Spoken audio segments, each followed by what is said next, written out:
I think Chinese doctors were extremely entrepreneurial.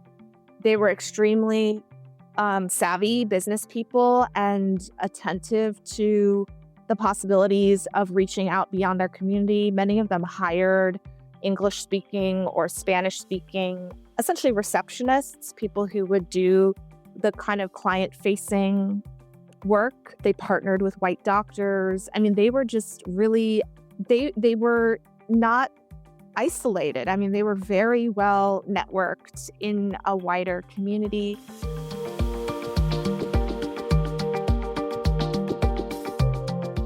I'm Michael Max, and this is Geological, the podcast that curates East Asian medicine and methods through the power of conversation. Hierarchies are unavoidable. We are social creatures. We run in groups, packs, and tribes, and there's always hierarchies, including the hierarchies that arise from being anti-hierarchical. But the hierarchies that really matters are the ones based on competence and capacity. You don't want the C- dentist doing your root canal. And if you're looking for a mechanic, you want the one that the other guys go to for help with troubleshooting. We are social creatures and can't not attend to hierarchies because we know that some people have a well-deserved reputation for doing good work, and those are the ones that are in demand. I know it flies in the face of treating people equally, but the truth is, we all have wildly different capacities, and so better suited to some tasks and less to others. For example, with my math skills, you don't want me on an engineering team to design a bridge. Here's where it gets interesting. Knowing the tools of the trade and how to use them is only one part of the equation. That is the what you do in treatment.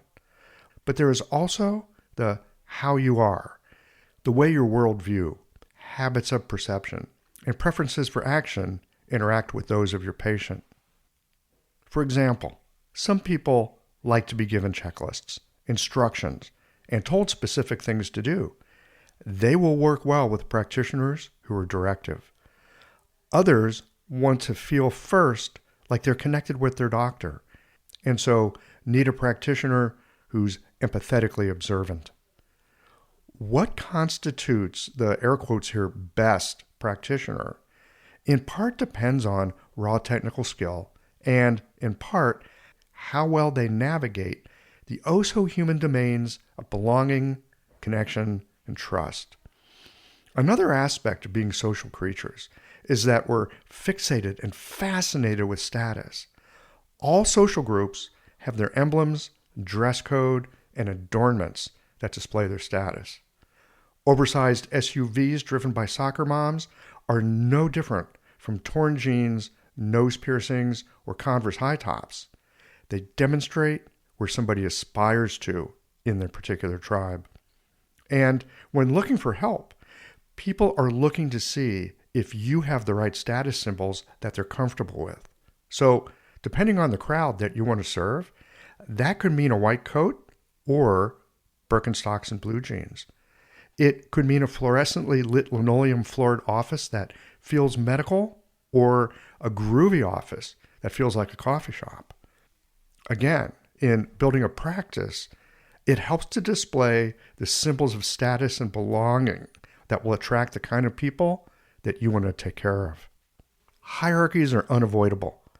People like to do business with people that they see as having competence, skill, and capacity. I don't know anyone who would want to trust the health care of themselves or of a loved one to a practitioner that they saw as less than capable. And I don't know anyone who would not want to be treated by what they consider to be the best. The idea of equity is nice. It's something to consider in particular domains.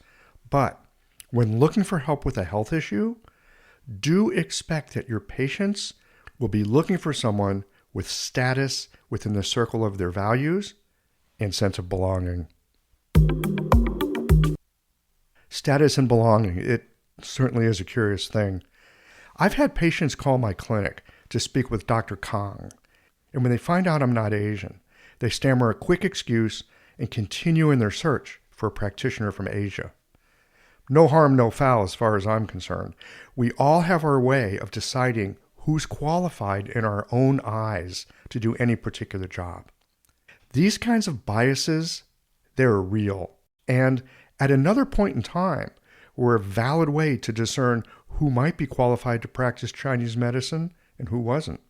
For sure it was in the late 1800s, when members of the dominant culture first bumped up against the medicine that the immigrants from China had brought with them. Medicine that often was far more effective than the Western medicine of that time. Anytime cultures come together, they mix, clash, and over time, work out a merging of them into us. In this conversation with Tamara Venit-Shelton, we take a trip back to the frontier America of the late 1800s, when the curious medicine of China was first seeping into Western culture. In her book, Roots and Herbs, A History of Chinese Doctors in the American Medical Marketplace, she details a time long before those wacky kids of the 60s and 70s decided that they wanted to learn it. In this conversation, you'll find out about how some, let's call it, accidents and influences of history have shaped our current moment. I think you'll enjoy this history series conversation. We'll get into it in a moment. Stay with us. These conversations come to you through the generous support of our sponsors and members. Blue Poppy, your new one-stop shop, has speedy shipping options on everything that you need for your clinic. It's Women's Health Month at Mayway Herbs. Check out the new website for learning resources on helping women with herbal medicine. Are you a creature of habit? How about making a change that helps your patients and the planet with AccuFast needles? And later in the show, raising your fees doesn't have to be a difficult process. Jane has helpful suggestions on making it easy and effective. And finally, have you considered that having a thriving, profitable practice is one of the most healing things that you can do? Julie Bear Don't Walk has, and she can help you do something about it too. Do be sure to visit the sponsors page on the Qiological website to take advantage of all the special offers our terrific sponsors have for listeners of the podcast. Picture this. Your clinic is buzzing with patients, and then you realize that you're down to your last box of needles. No need for panic, because Blue Poppy, your one-stop shop for all your acupuncture needs, they ship orders received before 3 p.m. on the same day. With a quick visit to Blue Poppy's website, you can order premium needles, herbal formulas, and that special Dr. Bob's oil that your patients love. Blue Poppy understands practitioners can't keep patients waiting. That's why they strive to get you what you need when you need it. From high-quality Chinese herbs and formulations to acupuncture supplies and clinical essentials, Blue Poppy has served practitioners for nearly 40 years with products that meet the highest of standards. Discover everything Blue Poppy has to offer by visiting www.bluepoppy.com, and don't forget to subscribe to their mailing list for exclusive offers and more. Hi folks, I'm Yvonne Lau, president of Mayway Herbs.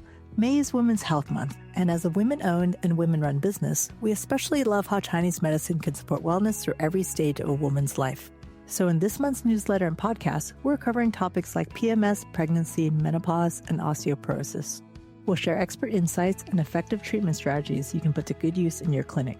Our Plumflower brand line includes herbal tea pills, tablets, extract granules, and organic herbs, all of which you can find on Mayway.com, and where you can also find articles, videos, and other resources to support your practice. Since 1969, Mayway has been a trusted source for high-quality herbal products. In these challenging times, please know that we remain committed to keeping our products accessible and affordable so you can take care of yourself and your patients. As always, thank you for supporting Real Chinese Medicine. Daily habits and routines feel comforting, familiar, easy, automatic. That's the power of repetition. You've worked out the kinks and can do it with your eyes closed. But what if you shook things up? What if you ditched the old routine and tried something new? Hi, I'm John Sten. I've practiced acupuncture for over 30 years, And together with my wife, Kelly, we created the world's first eco-friendly acupuncture needle.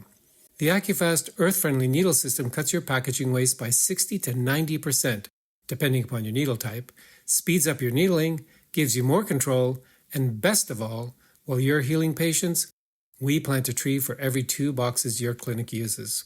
Thousands of acupuncturists have already made the switch. In just the last year, they've helped plant over 16,000 trees. Since we started, that number has grown to over 50,000. So break the routine. Be the change. Visit acufastneedles.com. Your patients and the planet will thank you.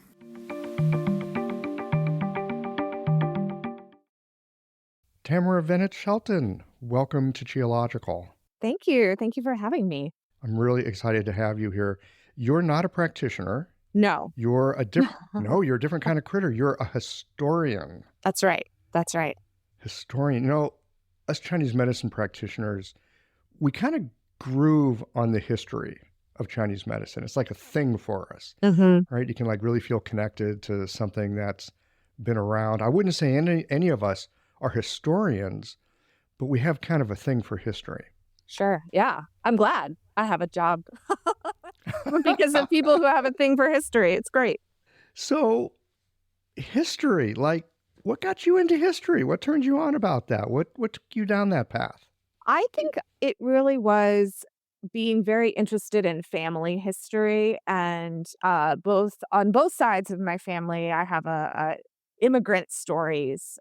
My mother's family immigrated from southern China at the end of the 19th century. At the same time, my father's family immigrated from what was then Russia.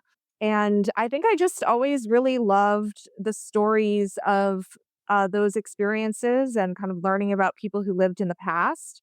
And then didn't think about it as a profession until I went to college and realized, oh, history is actually something that people write and that people talk about and debate, and it informs choices in our time. And it's a useful tool for understanding. And so sometime after I graduated from college, I really thought, I think that's the profession I would like to do. I think I would like to go back and get an advanced degree and really learn to be a professional researcher. And I'm not trained, as you said, I'm not a practitioner of Chinese medicine. I did grow up with in an Asian American family, and certainly a lot of my relatives took Chinese herbs, kind of preferred, I think, traditional Chinese therapies to Western style scientific medicine, although definitely used both. But I really didn't think I would be writing histories of my family. I just had a sort of interest in family history. Yeah. Well, my grandparents were not immigrants, but their parents were. Russia, Latvia, Estonia, the Pale, basically. And so, yeah, like as a kid, you're growing up around a table at holiday time, and you're hearing these stories of people and places and troubles and, all kinds of stuff, right? Or like the latest cousin who got a job at GM. Can you imagine one of us at GM? It has an impact. Yeah, for sure. On you as a kid, for sure. And isn't it fun that you got this thing you're interested in, and in a moment in time you can look at it and go, oh my God, I can make a living doing this. People will give me money. Not always the things you love are not always the things that you can earn a living doing. But you get to do that. I do. And I love it. It's a great job. Highly recommend it. It's nice work if you can get it, I would say. That's right. Work you love is nice work if you can get it. I'm with you on that. So one of the things that had me reaching out to you is, and I can't remember how I even came across you. That's the problem with the internet, is something floats by and it's like, woo, let's click on that. Oh, let's follow this. What I discovered is you wrote a book called Herbs and Roots, A History of Chinese Doctors in the American Medical Marketplace. And here on the Geological Podcast about a year and a half ago now, I took a summer and did what I called the history series. Ah. Okay. And what the history was, it was the practitioners in the very early days, like practitioners from, I'm going to call it mainstream culture, non-Asian culture. I don't know what the proper term is for like, regular mainstream culture. But there were people that got interested in Chinese medicine. Like something happened in late 60s, early 70s. It started to make this crossover. And there were people who they like cotton to it and they followed it. And many of them ended up building publishing houses. They ended up building herbal companies. They ended up creating schools. They created a profession. And I don't think a single one of them back at the time that they were doing it were thinking, we're creating something new here. We're making the future for other people. I don't think a single one had that thought. They're just kids in their 20s, like, hey, this is groovy. Oh, I can't find decent herbs. Well, hell, I'll just import them then. Mm-hmm. Mm-hmm. And so a profession got built. So when someone like me came along in the 90s, it's like, oh, great, I can take a course. Yeah. I can get a license. Mm-hmm. I can join a new profession. Mm-hmm. That was built by other people. And I wanted to know more about them. So I started this history series, which I haven't stopped. Now I just do it once a month because there's all these interesting people to talk to who were like back in the early days, and they have fantastic stories, right? And so I've been curious about the history. And of course, it all came from people who came from Asia, brought their medicine, their culture. They were here a lot longer than those of us in mainstream America who started to get interested in it later, right? We'd interface with those communities to some degree, I guess, but we don't hear much about that. And so when I came across your book, I thought, oh man, I have to talk to you. I'm so glad. Yeah, I think so. I had a sort of different pathway to this topic because, as I mentioned, I have Chinese background in terms of my heritage, but was not particularly interested in Chinese medicine for myself. It was something my grandmother would make a tea if I was sick, and I hated the taste of it. I didn't want to take it, That's nasty.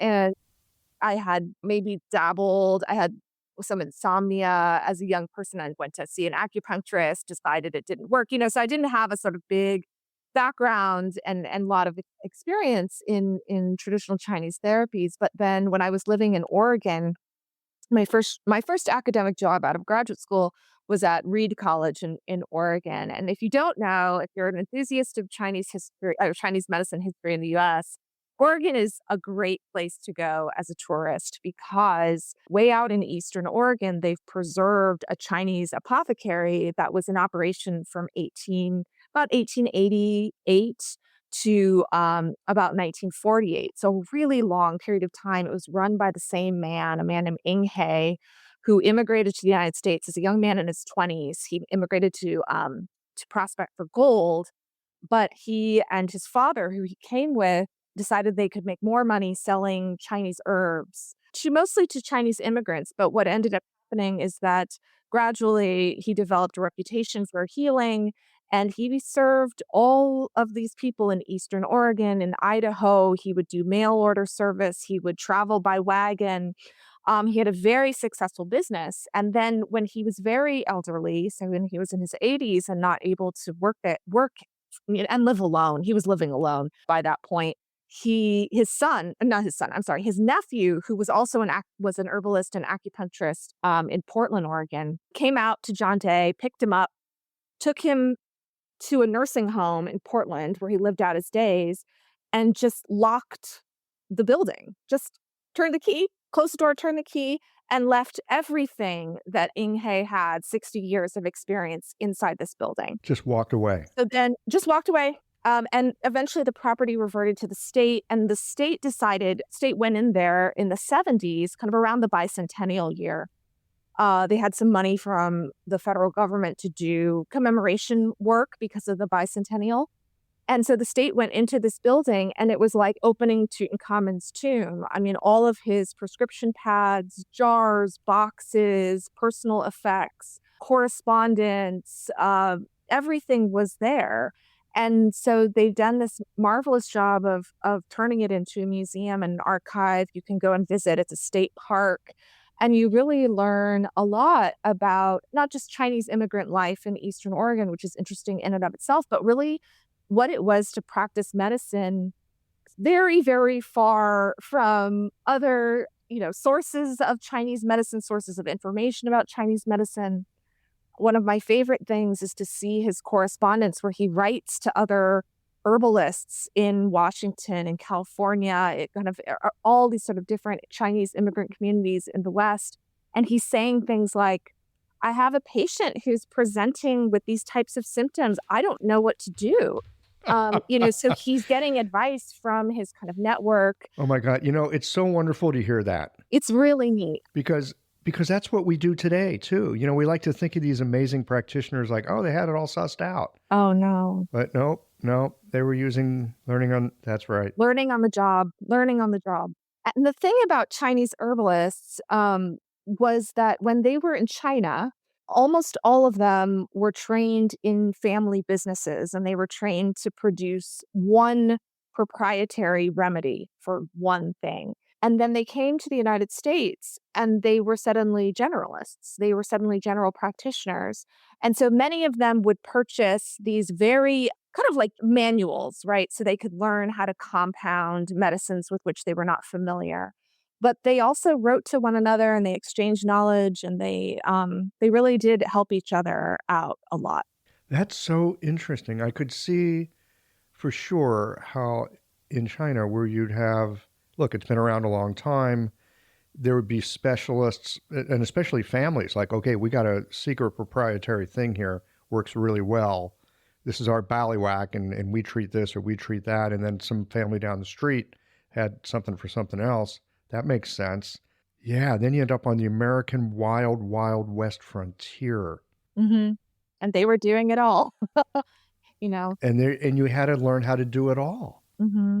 They set bones, people would come in with broken bones. I mean, that's not herbal at all. They'd make a plaster or something, but they would set bones. They delivered babies. I have some evidence that they provided abortions, both therapeutic and surgical abortions. Wow, what kind of evidence? What did you find? What were you finding? Were there notes? Were there formulas? They were getting in trouble. Oh, they were getting in trouble. Yeah. So mostly what I know about the abortions is from a time when it was illegal. So, abortion was legal in the United States pretty much everywhere, and then state by state became illegal. I think sort of different times in different places, but let's say kind of around the middle to latter half of the last few decades of the 19th century. So when it became illegal in places where Chinese doctors were practicing, they would get arrested for it, and brought up charges would be brought against them.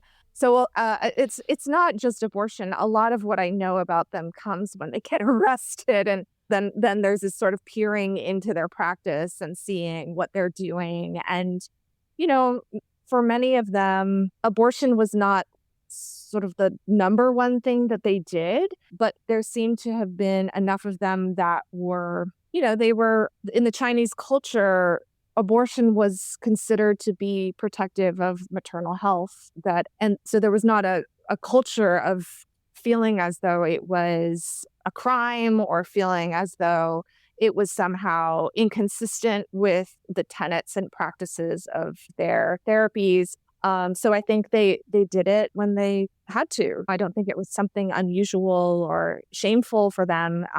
So yeah, that's how I have evidence that they would do it. It wasn't something they advertised or something that was maybe like the center of their practice, but they would do it when they had a patient who needed it. Like so many things back then, word of mouth. I mean, today word of mouth as well, but back then in particular. And if you can help people, people are going to flock to you.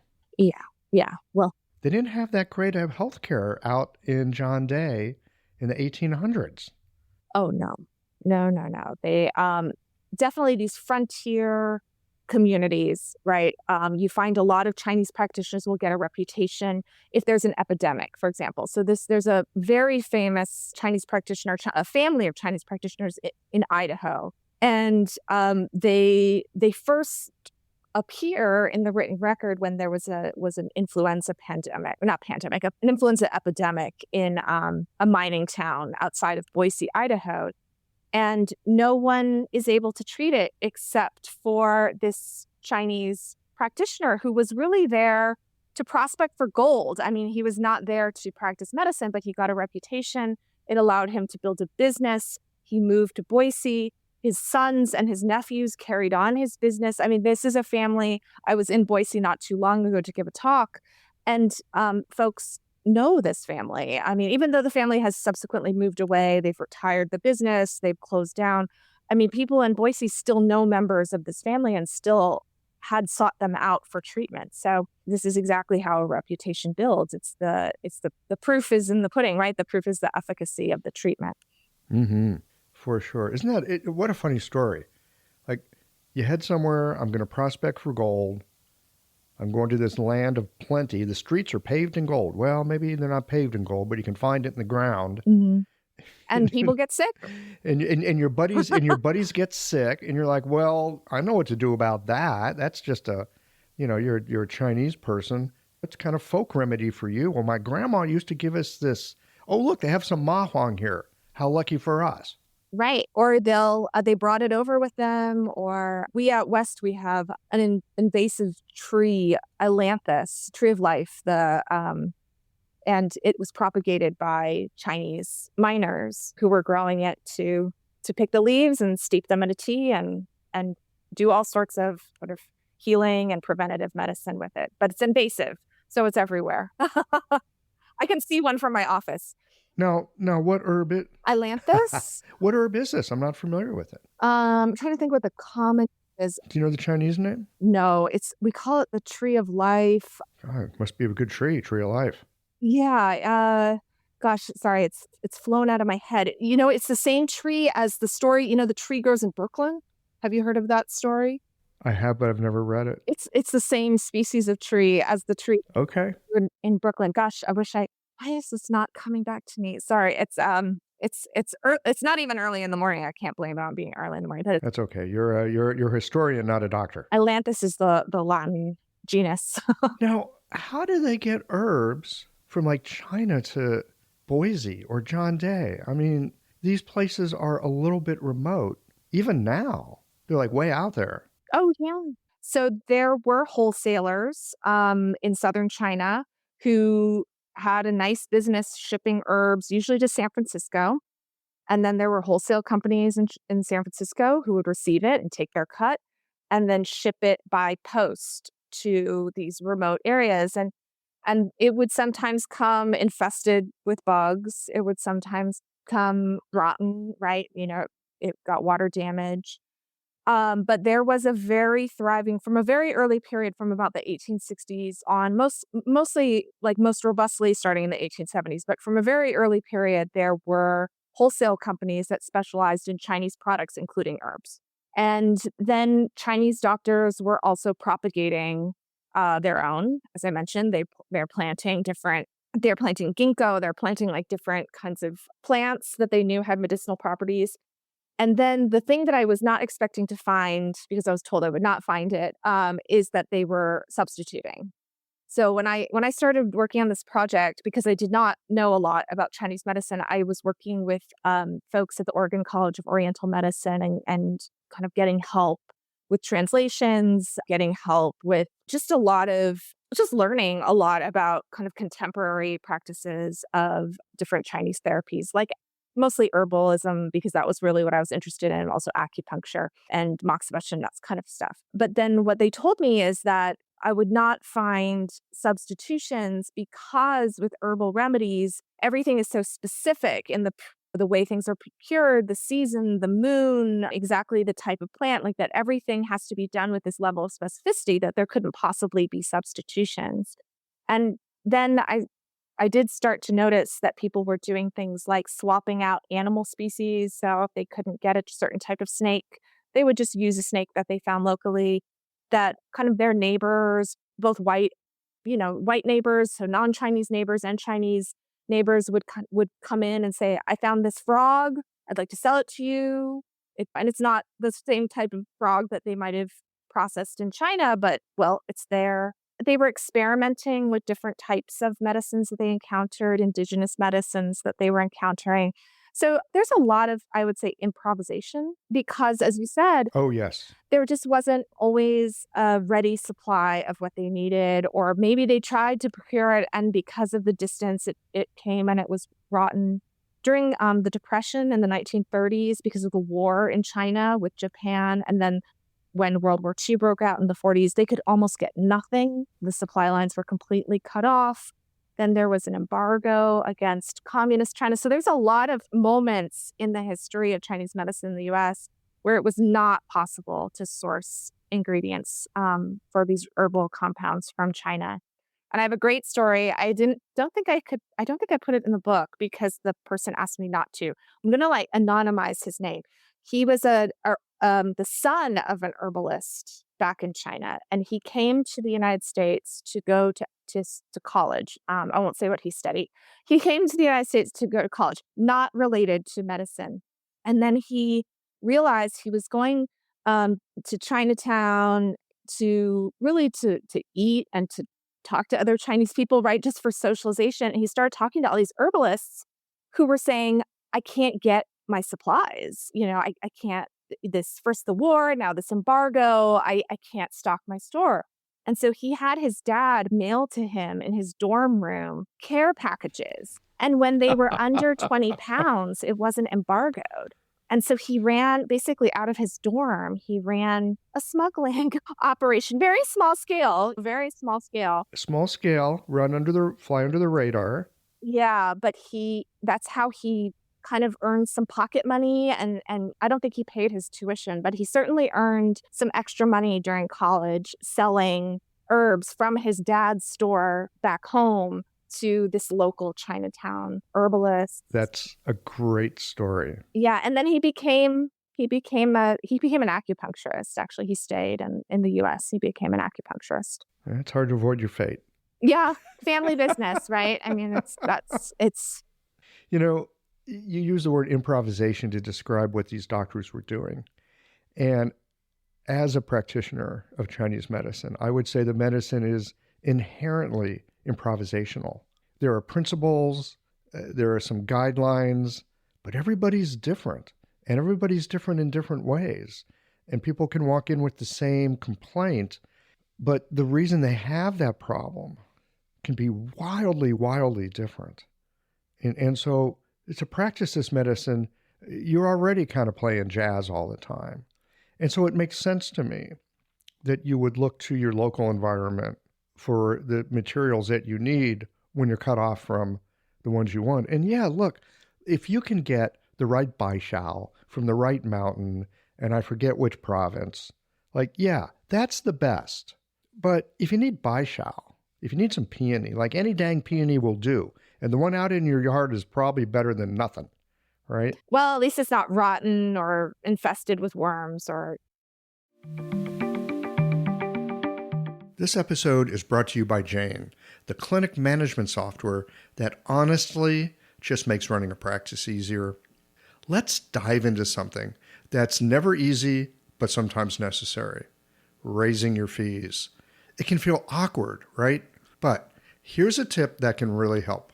Consider offering flexibility to your patients as you introduce the change. When patients face new fees, it's natural for them to feel uncertain or concerned. That's where flexibility can really make a difference. Offering options like a phased increase, suggesting a payment plan, or even taking a moment to talk things through can help to ease the transition. These thoughtful gestures show your patients that you're listening and care about them, which strengthens the trust you've worked so hard to build. If you're looking for more ideas on how to navigate these kinds of changes, head to frontdesk.jane.app and check out the article, How to Tell Clients You're Raising Your Fees. One last thing, if you're ready to give Jane a try, you can use the code CHIOLOGICAL for a 1-month grace period on your new Jane account. Yeah. So that makes sense to me that they would. Now, did they interact with Native American healers? Because I would think, yeah, there's a treasure trove. of some medicine? So we don't have a ton of evidence for that, but we do have some, and it mostly comes from historical archaeology digs on Chinese work sites, where there's evidence of trading. So evidence that we're talking about miners in very remote parts of the West, or people who got into logging or other kinds of remote extractive industries, where when archaeologists have gone to excavate their camps where they lived, they've found actually a lot of evidence of different indigenous medicinal herbs, so things they had traded for, even some things that are packaged like in glass jars and vials that weren't necessarily from, they probably didn't get them directly from native healers, but they were native remedies, right? So there's definitely a lot of, I would say, experimentation, and and generally I think a kind of openness and ecumenicalism with regard to health that was everywhere. It was pervasive. I think there's this way in which we in our time we tend to think about mainstream medicine and not mainstream medicine, or Western style scientific medicine and everything else that's alternative. And I think one thing we have to know about the past is that people didn't think that way. They didn't, what was mainstream medicine was still forming. And it wasn't necessarily the case that your, white country doctor knew more and practiced better medicine than your Chinese healer or a native healer or just anyone. There wasn't, I think, a sense of knowledge being locked up by science, or nor was there necessarily trust and faith that scientific medicine had the answers. In some ways, I think it was scarier and more dangerous. Certainly surgery was something that people tried to avoid at all costs. And if your native or your Chinese healer could cure you with herbs, then all the better. And I have a very moving letter from a woman who had a cancerous growth, I think on her neck, actually, is probably something with the lymph nodes. And she writes to Inghe, who is in Eastern Oregon, and she says, "Please send me some herbs. I have such a dread fear of the knife." And she was asking him to help her with her tumor, and he did. He sent her what he could. He had a sort of, because he did a lot of mail order business, and because it's hard for him to know exactly what a patient was experiencing, he would send these very, very, that's what my colleagues at or the Oriental College of Medicine in Portland say, these extraordinarily long, ingredient lists and their compounds, just really unusually long, because I think he was just sort of like, I got to put it all in. I'm just going to try everything. Something will work in there. Wow. How challenging to receive a letter from somebody, not to be able to see them, not to be able to hear them. Mm-hmm. Yeah. And be able to do the work that you do. That's amazing. Telemedicine. It's like telemedicine today, right? The original telemedicine. Using the post office. I read a fascinating book last year called How the Post Office Made America. And it's a history of the United States Post Office. And without the United States Post Office, there's a lot of things that would have never happened in this country. Oh, There's a whole lot of areas that would have never opened up. It was really it was like the internet of its day. Mm-hmm.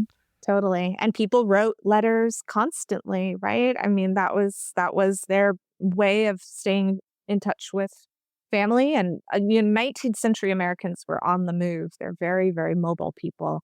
So lots and lots of correspondence was necessary for survival.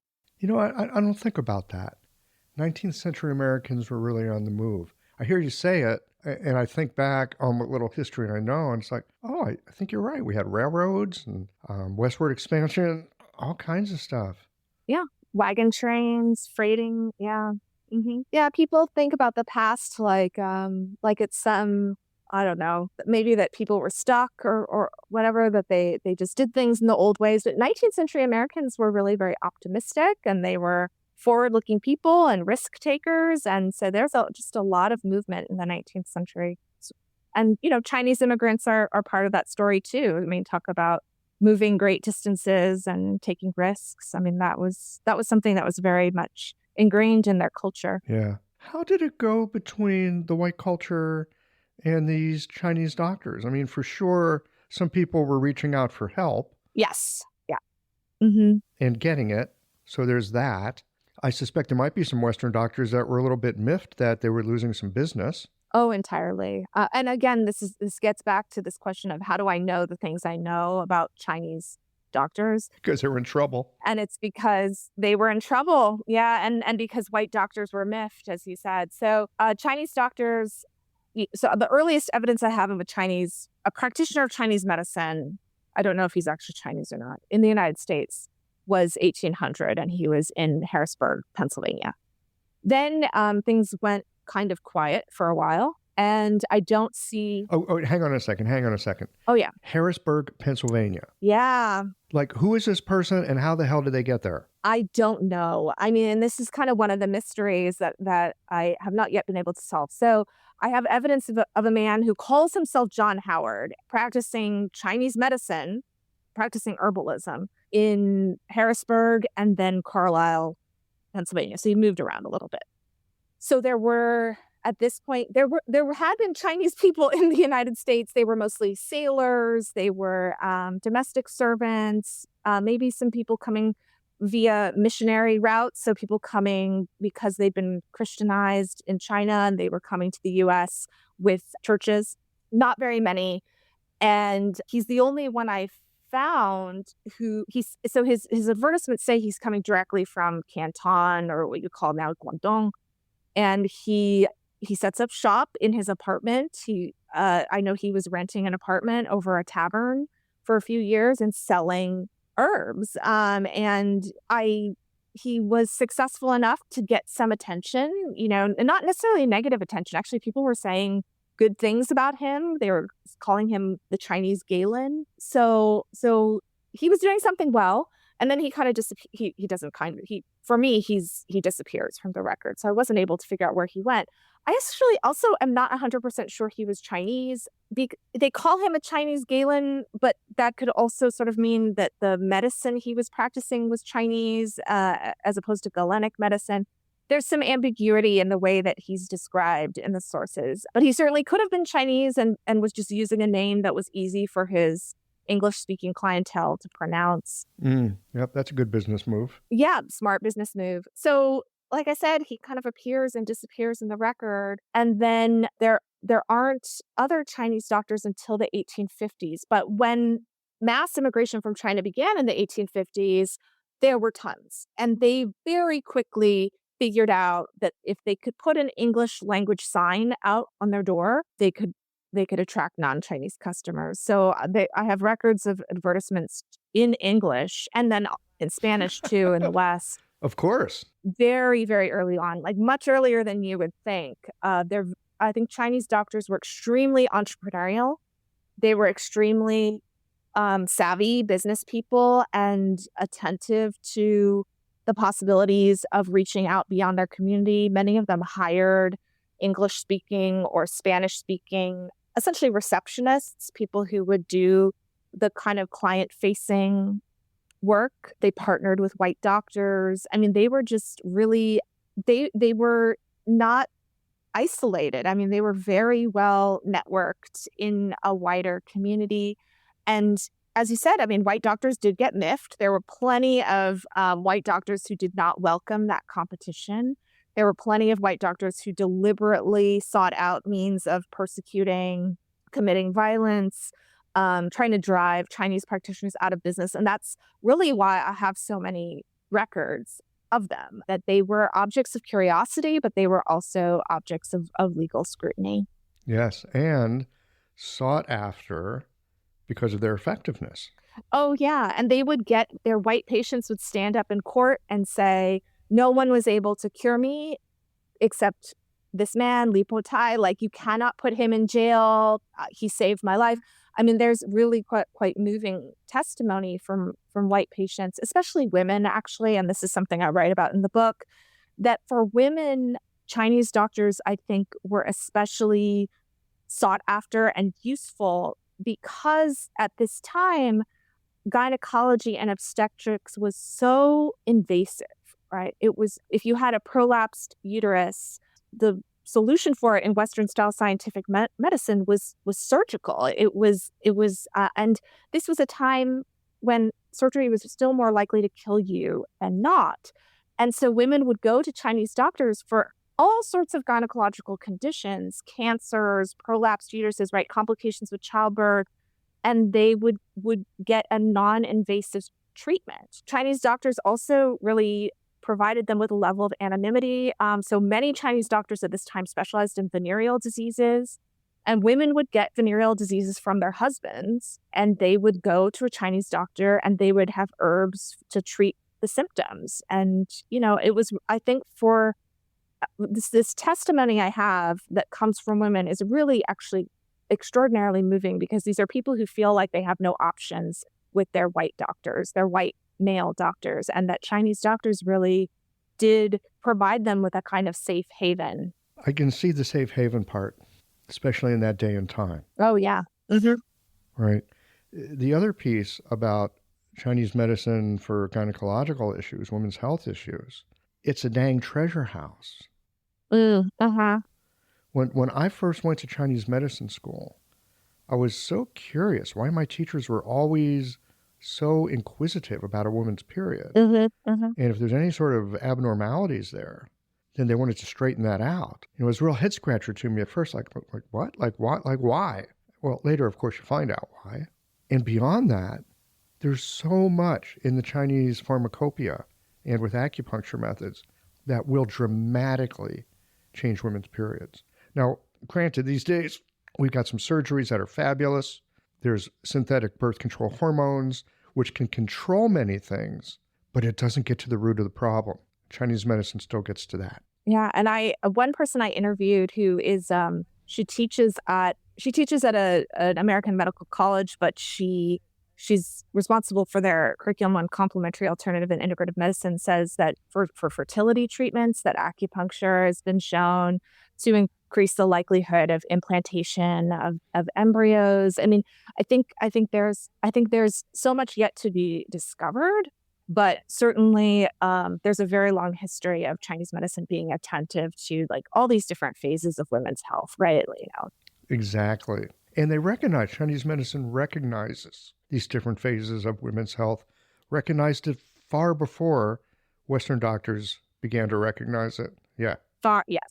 There's a very long history of women's health. I mean, generally, obstetrics and gynecology in Western style scientific medicine really doesn't develop till the 19th century, and it's very rudimentary. I mean, I think we're still reading about how few women have been involved in clinical trials for Western style scientific medicine, but Chinese medicine, I mean, I think there's a book called The Flowering Yin that's about really pre-modern Chinese gynecology. I mean, that Chinese practitioners of Chinese medicine since kind of the Middle Ages have considered women's health to be its own sort of discipline, if you will, in Chinese medicine. Absolutely. And deserving of attention. It's really far, far before Western style scientific medicine recognized it as such.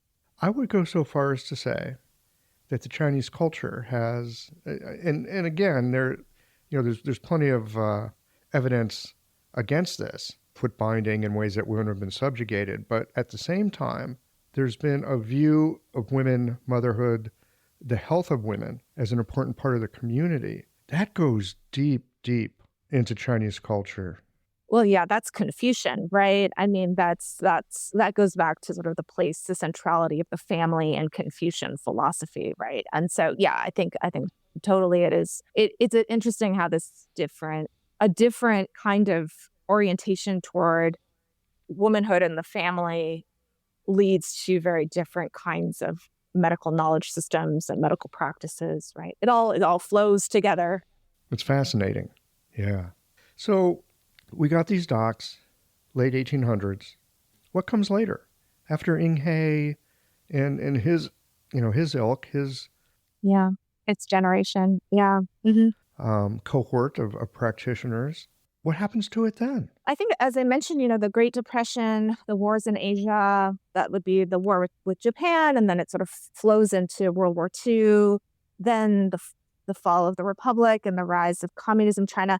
These things made it really hard to practice Chinese medicine in the U.S. I mean, as I said, just so many of these businesses went out of business. And at the same time, so these are all family businesses. And very often the front man or the person who was in the front office dealing with patients was the patriarch, and then his wife and children would be in the back compounding medicines, doing kind of accounting and other things. And what the patriarch of this family often did was encouraged his American-born children to go into licensed professions. So a lot of chiropractors, a lot of MDs, nurses, ophthalmologists. I mean, for that generation of Chinese herbalists, the immigrant generation, life was hard. To be an unlicensed practitioner was hard, and there was suffering. And I think for many of them, the evidence I have is that they really didn't encourage their children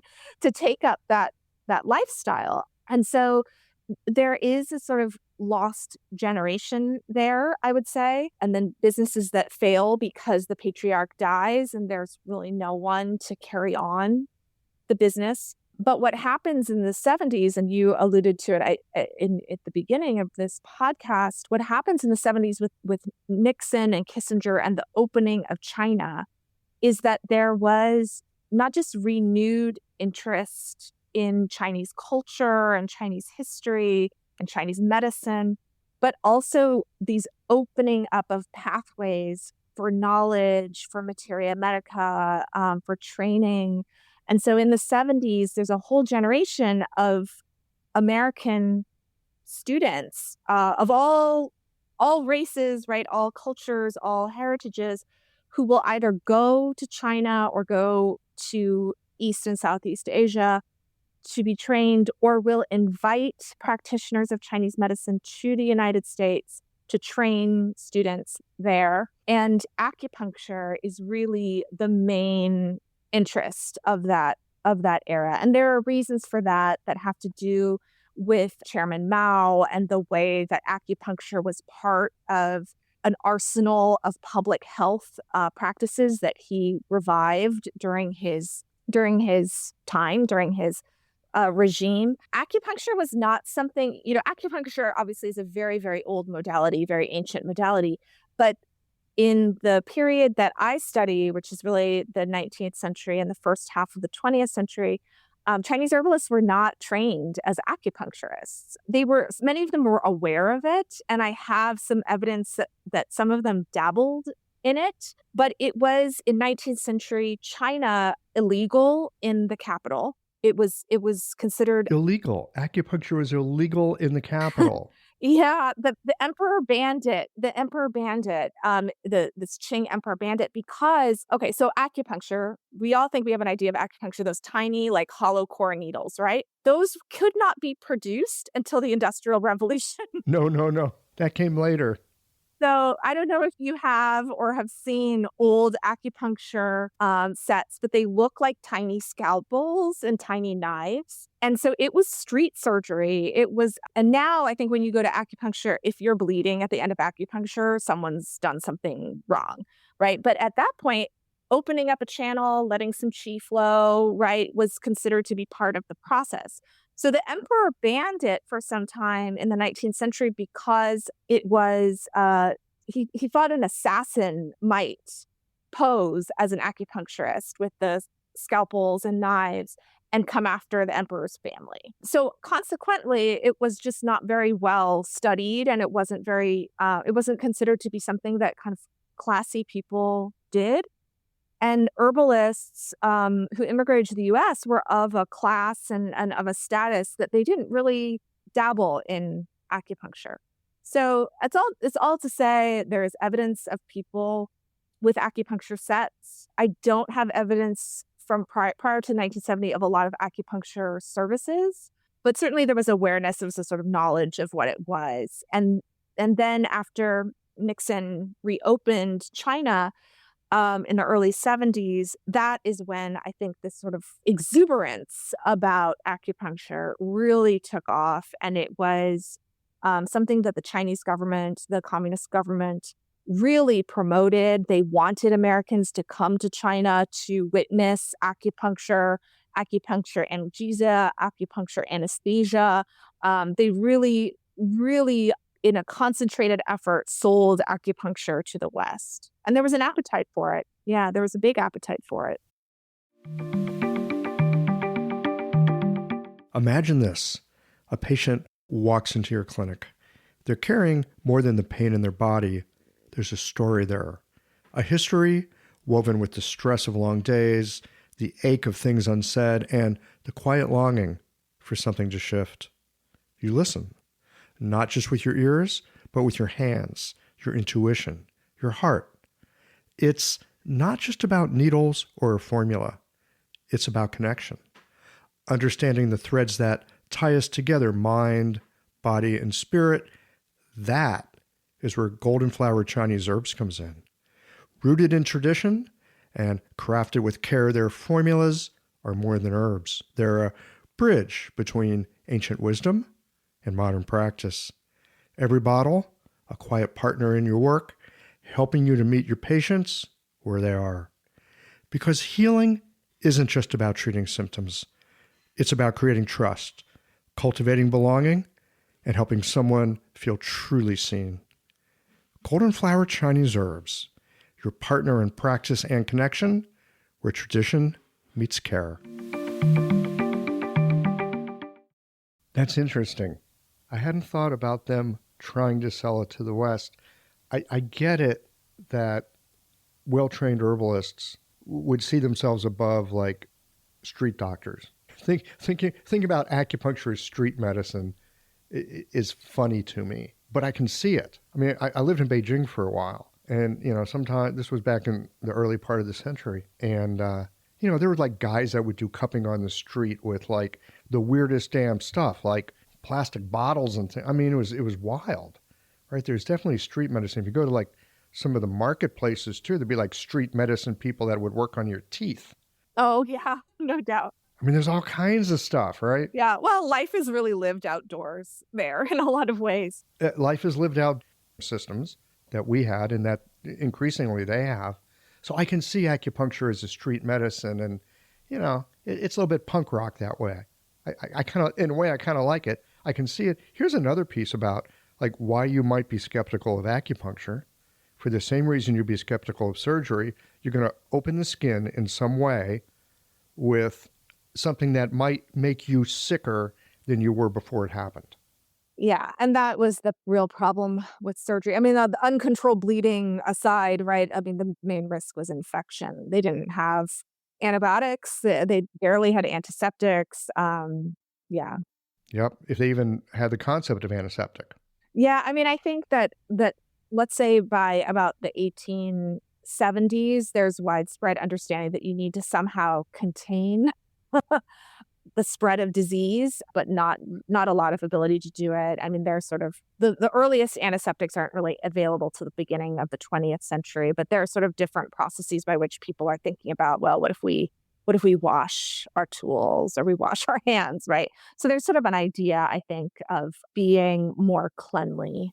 So back in the late 1800s, early 1900s, it was really herbal medicine. Yeah. That was associated with Chinese medicine. Acupuncture comes into its own. Interestingly, right? Like you said, Nixon goes to China. There's that article in the New York Times about James Rustin, and acupuncture is like, oh, it's suddenly in the news. And then you get all these hippy-dippy people that are looking. That's right. All your counterculturalists. All the counterculturalists who are looking for something different. I mean, it seems like almost a perfect storm in some ways for a tremendous, I'm going to call it cultural exchange. I would say the other part there is this sort of feeling like maybe American medicine didn't have the answers, right? So you think about American medicine really between World War I all the way through World War II, it's the golden age of medicine, right? Penicillin was discovered in this period, right? And the mass manufacturing of penicillin was hugely transformative, and production of vaccines, the polio vaccine and other vaccines, right, that were developed because of this enormous engine of like the military medico-industrial complex. And then you get to the 60s and 70s, and people are still suffering from all of these chronic diseases, right? Heart disease, cancer, Mental health is in a kind of a perennial state of crisis, but the penicillin can't do anything for your kind of equanimity and equilibrium, right? Mm-hmm. And so I think there was a real generation of people in the late 60s and early 70s who thought there should be something else, like this sort of approach of Western style scientific medicine, which is like, let me figure out what's wrong with you and, attack that system, right, just was not working for all things. And so I think when China was reopened, and there was just this flow of people and ideas and the supplies again, right? Like the sort of blockages that had existed prior in the decades prior were removed. I think the American public was really hungry for what Chinese medicine could offer that Western style scientific medicine just couldn't. Yeah. It occurs to me too that given the difficulty with shipping herbs, Mm-hmm. lots of different herbs, and look, if you're going to do a Chinese medicine formula, you need a bunch of different herbs, Mm-hmm. Mm-hmm. right? It's always at least a quartet, Yeah. generally speaking. And you had all these blockages through wars and embargoes and this and that. It's hard to get the tools of the trade. And this other form of medicine from China comes through, needles. Mm-hmm. Mm-hmm. And we've got more of an industrial base. So look, the needles that came through in the 70s, they weren't great, but they were certainly better than the stuff from the 1800s. And they got better and better quickly. So now here's a tool from the East Asian medicine treasure chest that's not too expensive. It's portable. You could buy a bunch of them and be set for a few years if need be. A much more reliable access to the tools for your healing. Much harder with the herbs. Yes. Yeah. No doubt. And I think, the reason why acupuncture became so popular in communist China was exactly for the same reason. I mean, communist China, right after 1949, China was war ravaged. They had been, their infrastructure had been totally destroyed, right? There's this huge kind of public health problem that the Communist Party inherited. And so to equip some doctors, some barefoot doctors with an acupuncture kit and send them out into the countryside to do healing makes a lot of sense for China too. There's a kind of portability of acupuncture that is very adaptable and flexible in a way that, herbalism isn't, It makes me wonder if acupuncture has never been more popular in the world than it is right now. Oh yeah, I think so. I mean, I think about when I was growing up in the 80s versus now. I mean, acupuncture is almost just sort of like prosaic. Like you, oh, It's a given. it's a given, right? It's a given. There's an acupuncturist down the street. Yeah, they're in your shopping mall, and I have a friend who is a professor of medicine at Brown, and she talks about, oh yeah, I refer out to acupuncture. I have a patient who's got chronic pain, or I have a patient who's on chemo and dealing with the side effects. I mean, it's just sort of to refer out to an acupuncturist has become, I think, very common in a kind of mainstream medical setting.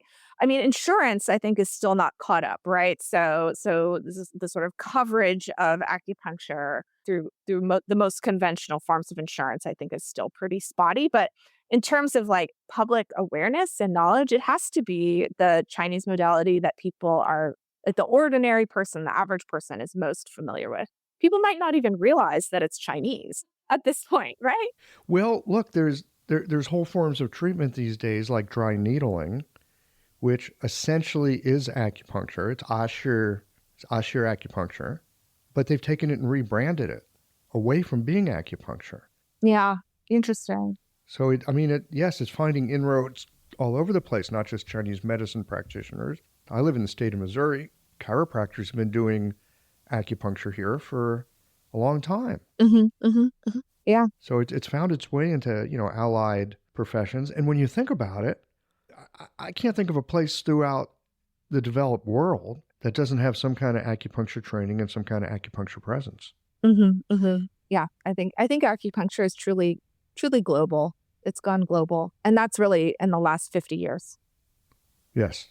Yeah, exactly. Any sense of how the Asian community responded to that in say the 70s and 80s? That this element that was part of their culture, maybe part of their business, depending on what you were doing, is now all of a sudden it's like showing up in all kinds of mainstream culture. Yeah. So I do have stories in the book about practitioners of herbalism who very quickly converted their businesses to acupuncture, right? And figured out ways to bring, I mean, as I said, many of them didn't do acupuncture, but they were very welcoming of acupuncturists and the licensing of acupuncture, because herbalism was often kind of rode along with acupuncture, right? So the first licensing of acupuncturists in California and Nevada were licenses for herbalism too, right? So if you pass the test, you had to pass it not only in acupuncture, but you had to have some kind of basic knowledge of herbalism. And so that was great for herbalists. I mean, they were finally able to practice legally. They didn't have to fear prosecution. So I have a lot of evidence of very positive feelings about that. Also, a fair number of Chinese American medical scientists who really earned their name and rose to prominence because they brought acupuncture into the clinic, and they did the first kind of RCT, like the trials of acupuncture. And they didn't do it because they had a special knowledge of Chinese acupuncture. I mean, they were kind of conventionally trained research scientists and medical scientists, but they had a moment where, because of their heritage, they could kind of claim knowledge of it. Conversely, I also talk in the book about groups of Chinese American medical scientists who hated acupuncture and who were very eager to differentiate themselves from acupuncturists and said, I don't practice that. That's superstition. I do real science. So I think there were both reactions. It was for sure a flashpoint. Yeah. Yeah.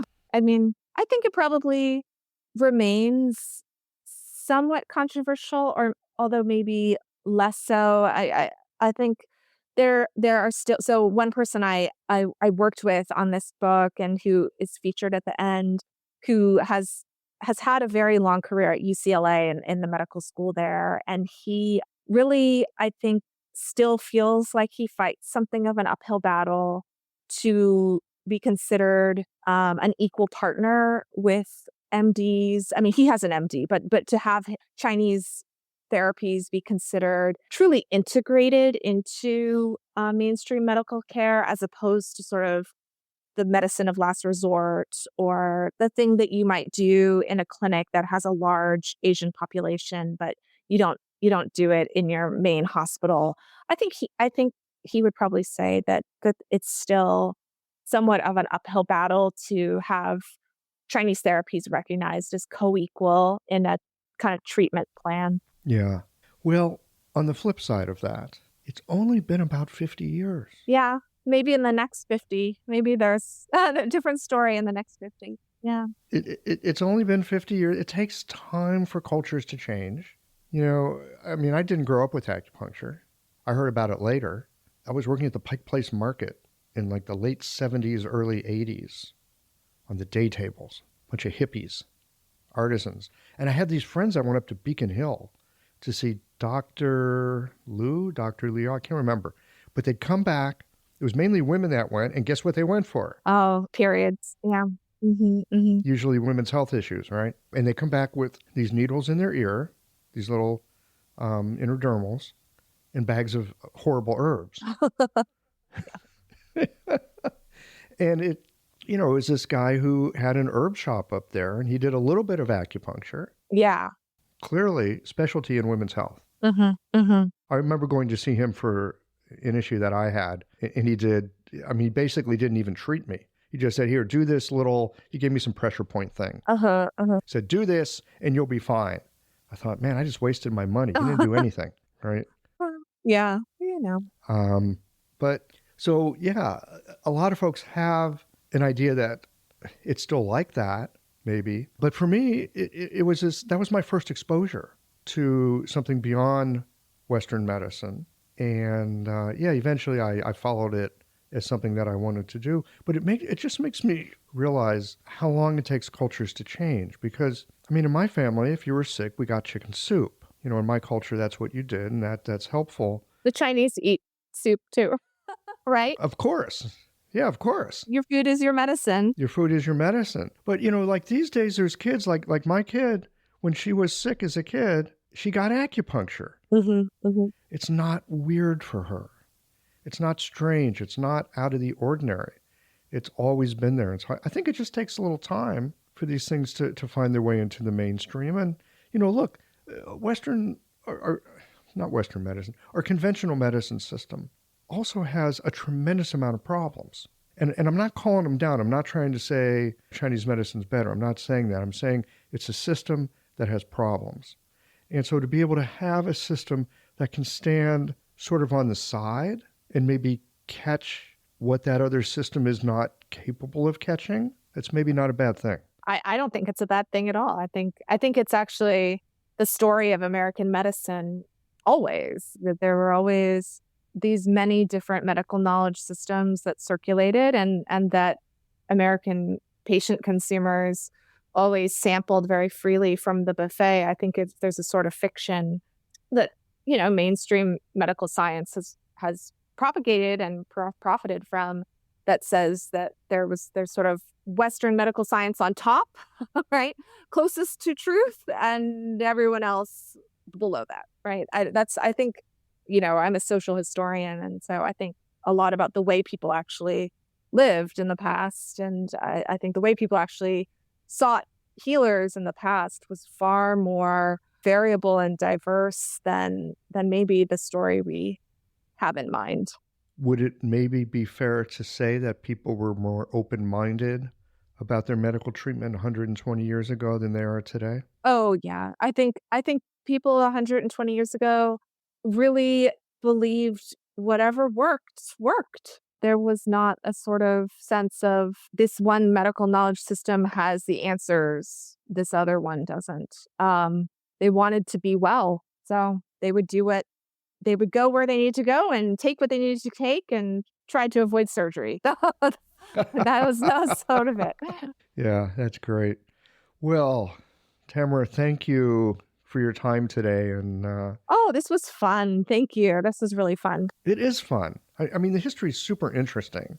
And I didn't know, or I hadn't thought about how, in particular, with all the obstructions to getting herbs into the country due to wars and embargoes and things, that it created, like you said, kind of a lost generation. Yeah. For the medicine. And then when it opened up with acupuncture. It's like a whole new act. Yeah, it is. It's a whole new history, really. Yeah. So we'll see how we write it from here on out.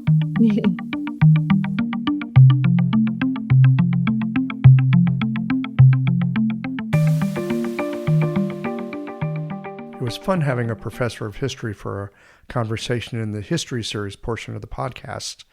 In this conversation with Tamara, I'm struck by the influence of migration, adaptation, and necessity.